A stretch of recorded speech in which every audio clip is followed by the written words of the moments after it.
Well, welcome to the podcast. I'm Tim Rodriguez, the Chief Operating Officer for BSK Associates Geoprofessional Division, and today I am with Elizabeth Bunger, the Regional Manager for the Analytical Laboratory Division. So Elizabeth, welcome. Thank you. Please take a moment and introduce yourself to our audience. Perfect.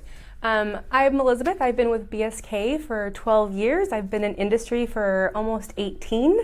I have started up in the Vancouver operation in Washington when BSK purchased the lab up there, and worked my way up into this regional role that I'm in now.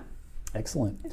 Well, really thrilled to have you here, actually. And I'm always curious, and I'm even curious with you because I honestly don't know the answer to this. But tell me how, everybody's got an interesting story of how they got into this in these businesses that we're involved in. And so tell me a little bit how you got your foot in the door and went to school and all the above.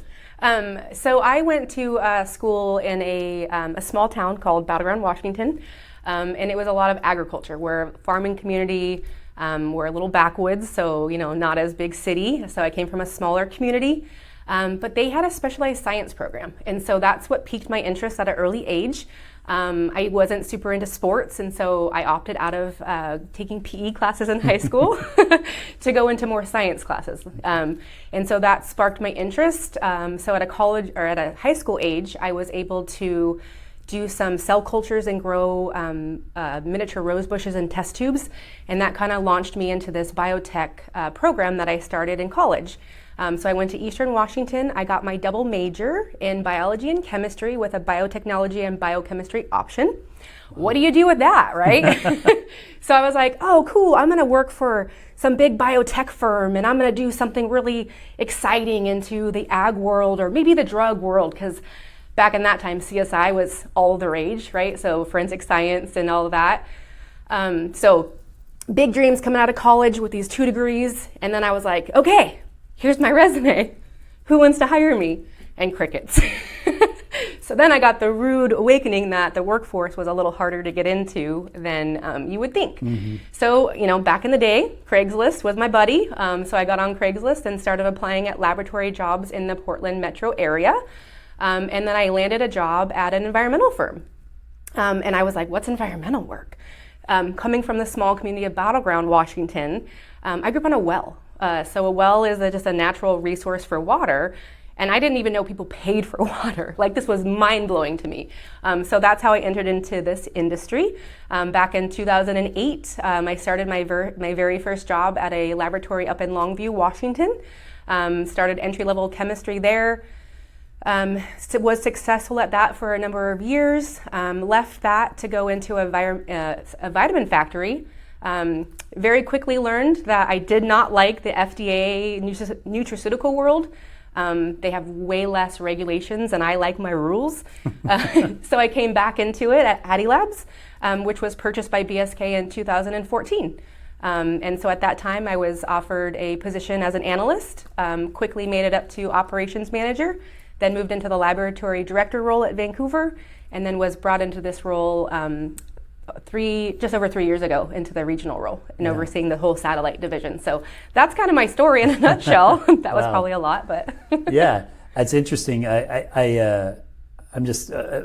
kind of want to dig deeper, not now, but at some point in the what do you call it? Nutraceutical. I mean, that's a whole term vitamins. I'm not sure I've ever heard before, but I guess I'm not surprised to find out there's different sub-disciplines of everything we do, and there's all these things that I think a lot of the general population is just surprised to find out even takes place. Definitely, really neat stuff.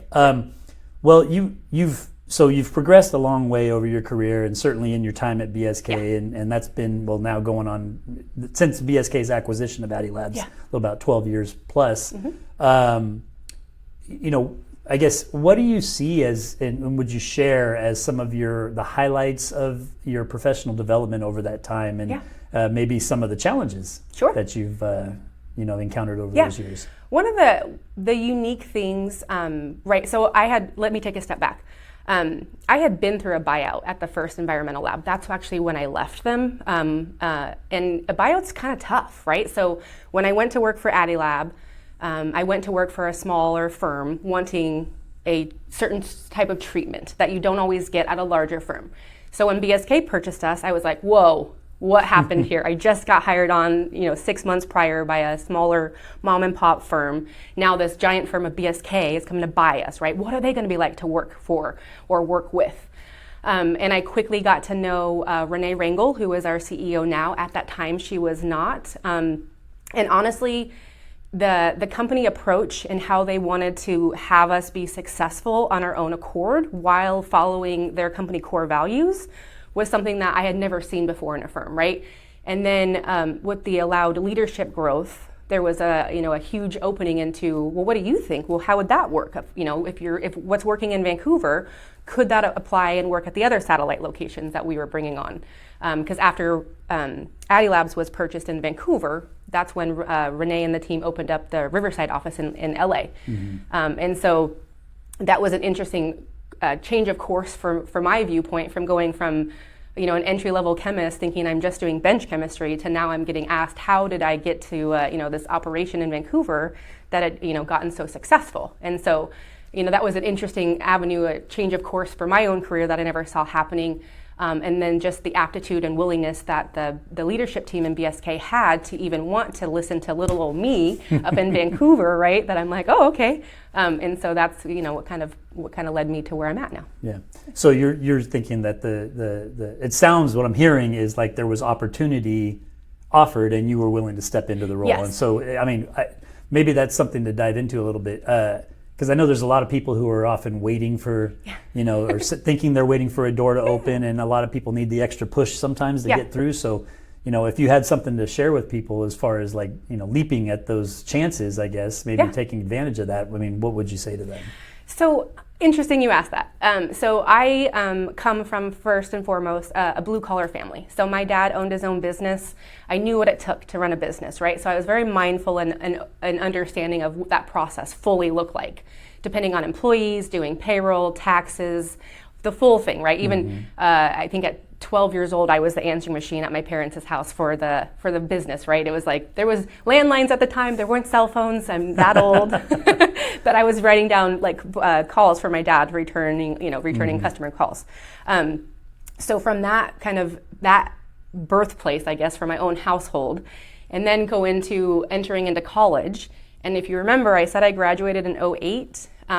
Anybody remember what happened in 2008? Yeah. It was our huge economic imploding of the entire society, right? Mm-hmm. So jobs were hard to come by. People were losing their houses.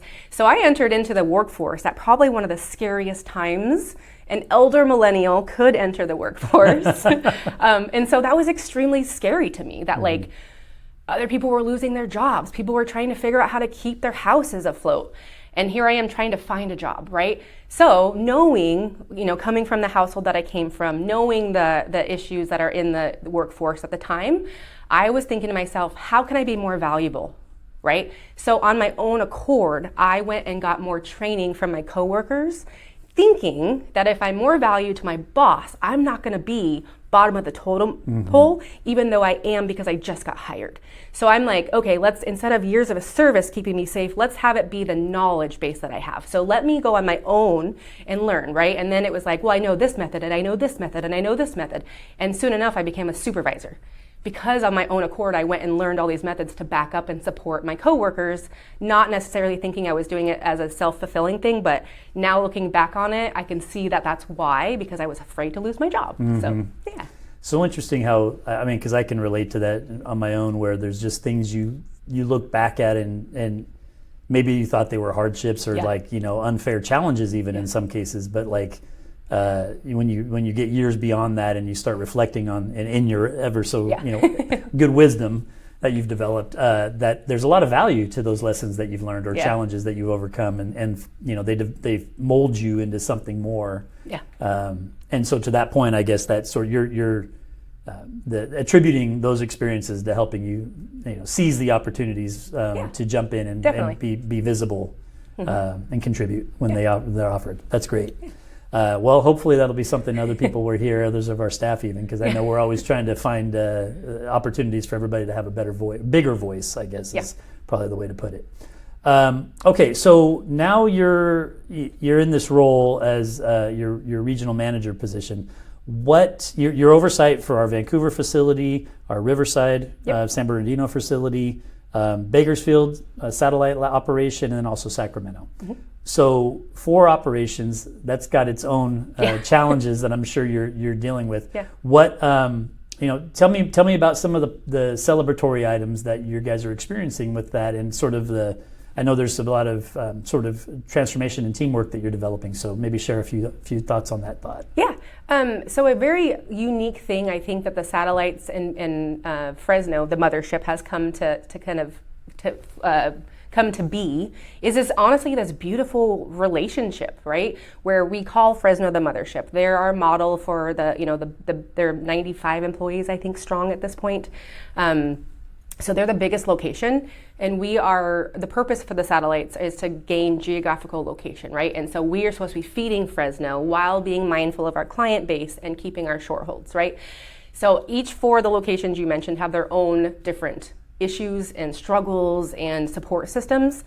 So for instance, Vancouver, getting samples down to California is very hard, and it's very scary for clients, right? Because we all know what it's like to order something and UPS fumbles it or FedEx fumbles it, doesn't get delivered on time, that time sensitive thing, that temperature dependent thing.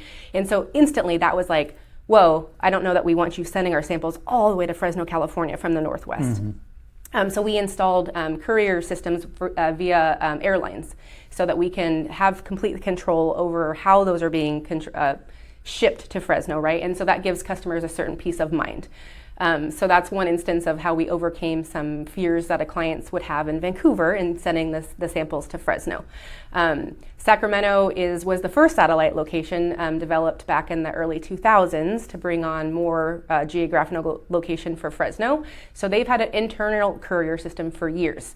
Knowing that worked so well, coupled with what I just said, our San Bernardino office was having a really hard struggle with UPS and getting samples delivered in time. So we used the same model that Sacramento was using, having an internal courier driving from Fresno to Sacramento daily and weekly, and applied that same model to our San Bernardino and our Bakersfield location. And so we brought all of that external couriers internal to give 2 things. We saved some money on some shipping costs, and we gave ultimately our clients peace of mind that when they drop off samples to BSK at any location, they stay in BSK's hands. And so it offered our clients a amount of peace of mind in that. So that's just one area that we have had some wins from an outside viewpoint to the other firms don't have. A very unique thing about our laboratory structure compared to others. We all use one model. We all are very willing to work together. We use the same QA department. We have been unifying all of our processes and SOPs. So that way, if one location has an audit finding, it's applied to all 5 locations. We're not waiting to get told by the state or our auditors that we're missing the mark on something. So we're able to bring up our technology understanding and compliance level. Plus, I mentioned that we have these 4 satellite locations. They're not as big as the 95-man team in Fresno. So the other thing that we struggle with at the satellites is the manpower. We're here to make business. We're an ESOP firm. We're not trying to waste our money. So we are very mindful about the size of our satellites, but that brings its own struggles with coverage, right? Because every employee deserves to have time off, to have time covered when they're not feeling well. And so because of that unique model that we have adopted, we're able to, I call it, deploy the troops.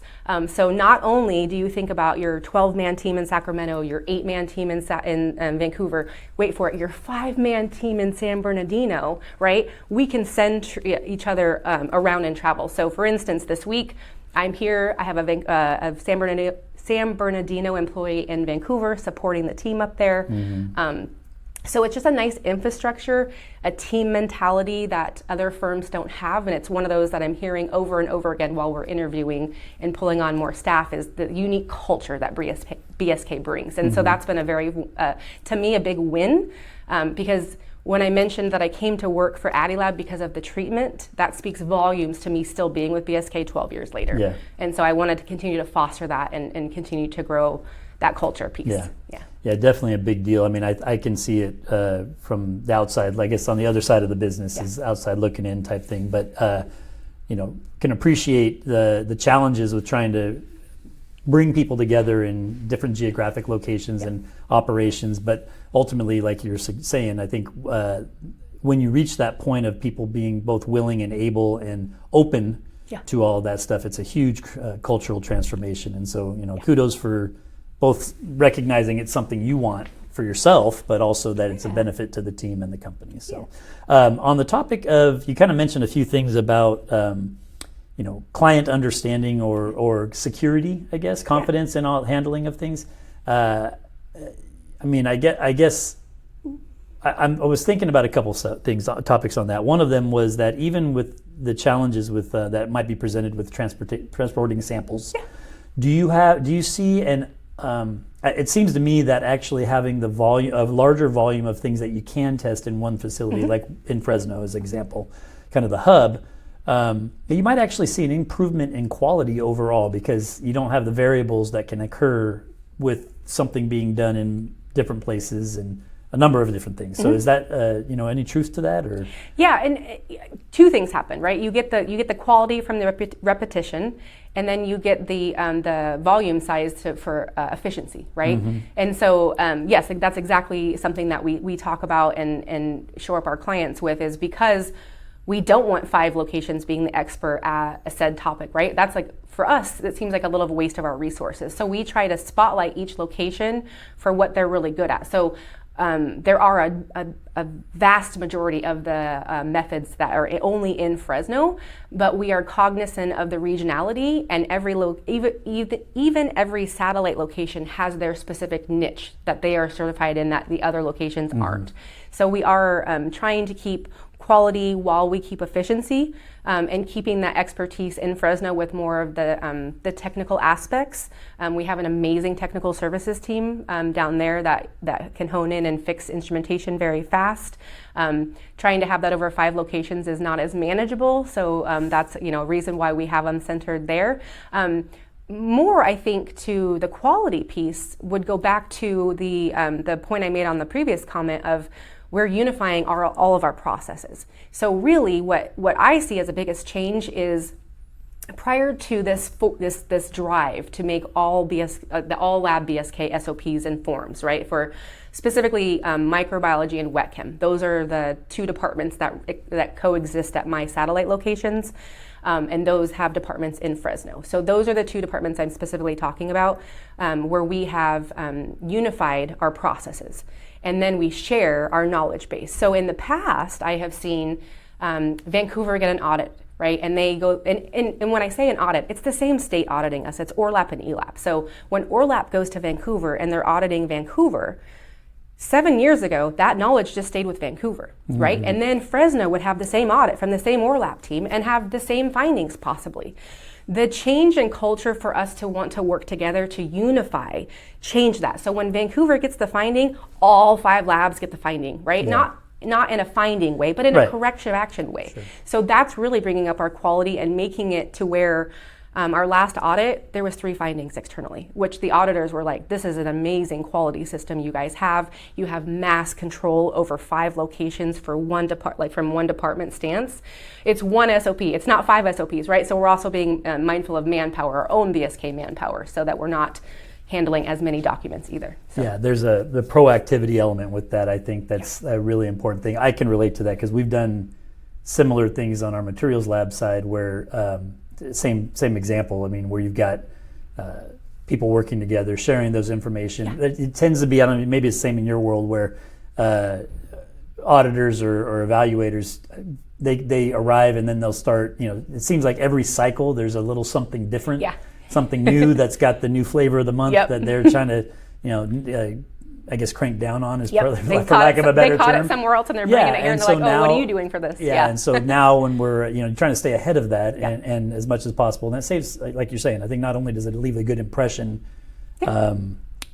with the auditor, but it's great for us to alleviate any potential hardships or remedial action we need to do. And to your point, I think clients should view that as sort of that proactive mindset that you're even trying to resolve as much as possible your own quality before it even gets to that point. So that's great. Well, I think you have a lot of really great stuff going on. What are the things, that you're most excited about? We just wrapped up the first quarter of 2026. Yeah. Things are generally positive, I think. So tell me Yeah. a little bit about what you're optimistic for this year. So funny enough, my Belinda, the COO of the laboratory division, just sent me some numbers last night. Sacramento, where we're sitting right now for this podcast, has grown 48% from last quarter of 2025. So that's huge. We're seeing a vast growth process in every location. So that's what's happening in Sacramento. Our Riverside, the numbers are increased 16% margins from last year. Vancouver's right up there at 14%, and then Bakersfield came in at 30% almost. So the laboratory division is off off to the races this 2026 year. And honestly, the model that BSK has wanted for our geographical location growth is working, right? So collectively across the satellite division, we have increased BSK's revenue by over $600,000 in Q1. Mm-hmm. So because of the increased uniformization of our SOPs to forms to efficiency to deploying our troops that I talked about, so less downtime, less impact to our clients. All of that it's very exciting times to be a part of the BSK team right now.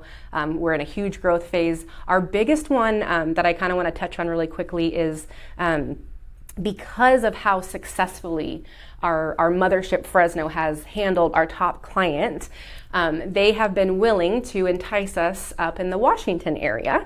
And because we follow this model, right, to where that I briefly touched on that I find it unique for BSK and other firms, and this has been expressed by a client, but because we have used the Fresno model so well and copied and pasted it, they were willing to try out the Washington lab, and we just had a client survey from them last Friday, and they were expressing how seamlessly we have adopted our model to another location. And that's a huge win for them because they were used to the BSK service. They know what it's like working for bigger firms, and it's not always the same service, right? When you change states, when you change location.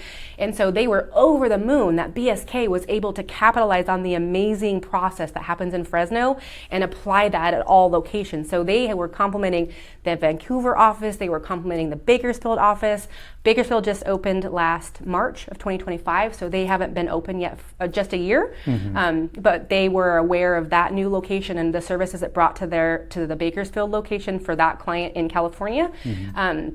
So for me, that speaks volumes to how well we're following our model, how we're keeping our quality right to the level, how we're keeping our clients happy while trying to change what they're used to in our industry. And to me, that was the hugest win and very exciting because they want us to continue to grow up into the Seattle area. And so that's the next exciting thing is the more expansion for the satellites to keep growing us. But I share that sentiment with you. Anytime you get a client or somebody that it's so rewarding to hear their compliments to our performance, whether it's individual or just a company-wide statement, it's just a really great thing. But what you just described, I think, is a really it speaks to all the things we've been working on from an operational standpoint being of value and successful, and that's really just comes ultimately down to customer service and being able to make sure that we're arriving at the expectations of our client. But then also geographic growth. I mean, that's been a strategy for us or a goal for a long time, actually. And so, seeing that come to fruition now through not just your services, but I mean, essentially throughout the company, and then actually still looking forward to additional things like you mentioned, Seattle. I know we've got some irons in the fire for some other things in other locations down in Southern California. So anyway, I think you're echoing a lot of the same sentiments that I think that a lot of us in leadership probably have together. Well, and even our, we're BSK, we're one firm, but our engineering and laboratories haven't worked as cohesively as they have in the last 2 years. Right. So the internal courier system that I mentioned, we brought on for Bakersfield and Rowell, you guys use it. I mean, it's being used all the time. So I'm like, the fact that we could add that benefit to you guys and coexist, better together, and we're bringing stuff from Livermore down to LA for you, right? Like that's thinking smarter, not working harder. So no, definitely a ton of teamwork. So I think this is great. Well, I really appreciate you sharing all this with me and taking the time out today to visit. So thanks a lot, and you're welcome. hopefully this will be a good message landing on a bunch of our clients and employee ears. Sounds great. Thank you, Tim. Thank you.